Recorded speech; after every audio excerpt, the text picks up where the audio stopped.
jawaban ibu-ibu mengenai bagaimana cara pencegahan penelantaran pada anak, J.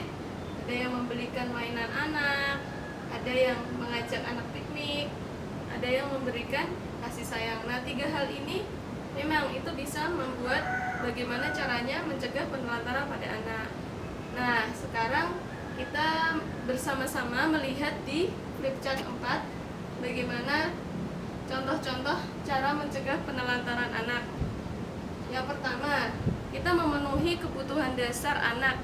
Ada mulai dari memberikan kasih sayang, terus kita memenuhi sandang, pangan, dan papan. Nah, kasih sayang, jadi kita sebagai orang tua memberikan kasih sayang kita terhadap anak kita. Memberikan sandang, kita sebagai orang tua harus memberikan pakaian yang layak. Jadi pakaiannya itu benar-benar layak dipakai untuk anak-anak kita. Jangan sampai anak-anak kita menggunakan pakaian-pakaian yang tidak layak, misalnya udah kusut, terus kotor dan lain sebagainya. Tapi kita benar-benar memperhatikan bagaimana pakaian yang mereka pakai.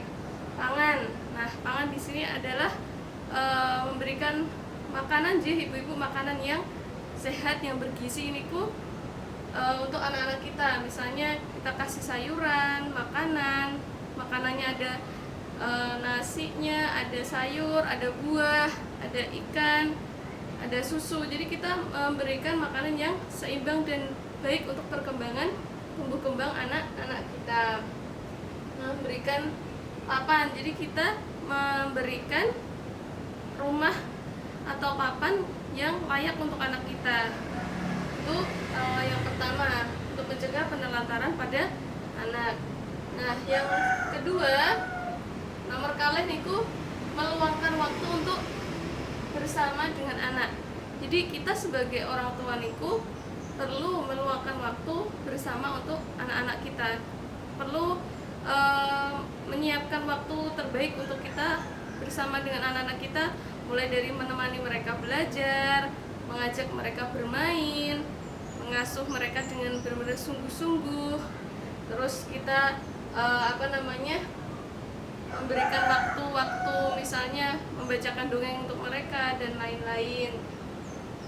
Yang selanjutnya, berbagi tugas dalam mengasuh anak. Nah, berbagi tugas dalam mengasuh anak di sini niku tugasnya bapak kalih ibu.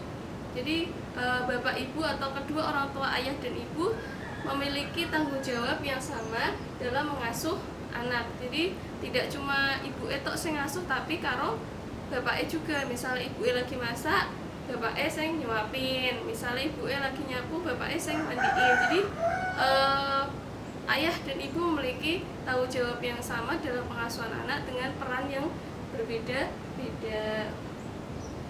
Yang selanjutnya, mendidik anak tentang apa yang boleh dan tidak boleh dilakukan. Nah, kita juga mengajari mereka, anak-anak kita, kira-kira hal-hal apa yang boleh dilakukan dan apa yang tidak boleh dilakukan. Misalnya anak-anak kita berbuat baik, maka kita kasih pujian. Jadi ketika anak-anak kita berbuat kebaikan, maka kita kasih pujian atau kita kasih hadiah misalnya. Jadi kayak misalnya kita malamnya kita bacain dongeng. Terus kalau anak-anak kita berbuat hal yang tidak baik, kita harus membuat kesepakatan dengan mereka agar mereka mengurangi perilaku yang buruk. Jadi kita mendidik mereka, ini loh yang boleh dilakuin, ini loh yang tidak boleh dilakuin. Terus yang selanjutnya, memperhatikan pergaulan anak. Nah, kita sebagai orang tua, ibu-ibu, perlu memperhatikan pergaulannya anak-anak kita niku kalih sinten. Misalnya teng sekolah koncone niku sapa wae, dolanane karo sapa wae, niku perlu kita perhatikan. Kira-kira koncone niku bocahe sae napa mboten, prilakune sae napa mboten. Nah, anak-anak kita, karena anak-anak kita itu sudah punya teman-teman sepergaulan, itu yang akan mempengaruhi bagaimana karakter anak-anak kita. Nah, selanjutnya, memperhatikan perkembangan anak. Nah, ibu-ibu kita perlu memperhatikan bagaimana perkembangan anak-anak kita. Mulai dari waktu kecil sampai dengan besar, bagaimana perkembangannya dia. Mulai dari bagaimana sekolahnya, pripun, mulai dari apa namanya kelas 1-nya kayak gimana, kelas 2-nya pripon.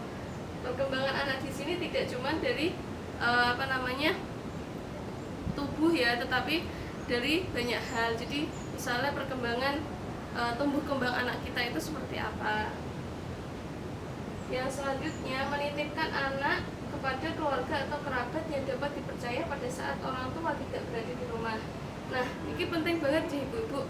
Ketika ibu-ibu, bapak-bapak, kita sebagai orang tua nek badhe tindak niku, misalnya anak yang boten saged derek, berarti perlu menitipkan anak kita kalih bae misalnya utawa kerabat yang bisa kita percaya, yang benar-benar bisa diamanahi untuk menjaga anak-anak kita.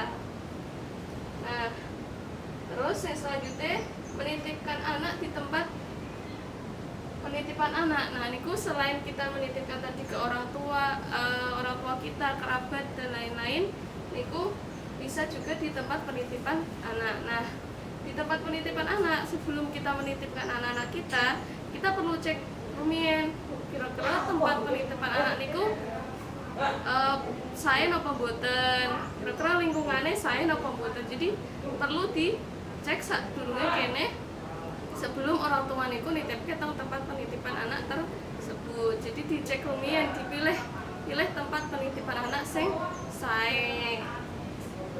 Selanjutnya, mengkonsultasikan masalah keluarga dengan aparat setempat atau penyedia layanan, misalnya guru ngaji, bidan dan lain-lain.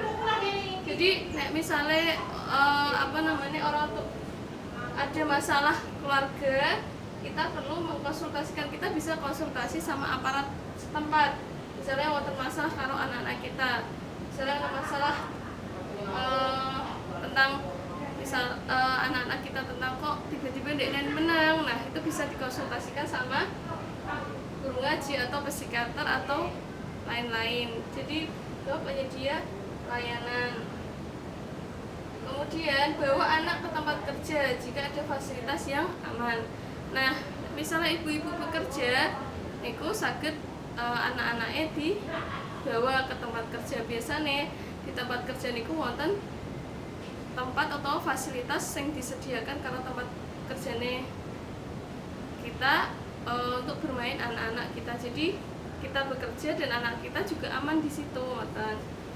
Selanjutnya, konsultasi dengan pendamping PKH untuk membantu mencari solusi. Nah, ibu-ibu saged konsultasi kalih pendamping PKH niku nek misalnya wonten masalah tentang keluarga utawa masalah kalih putra-putrine ibu-ibu sedaya.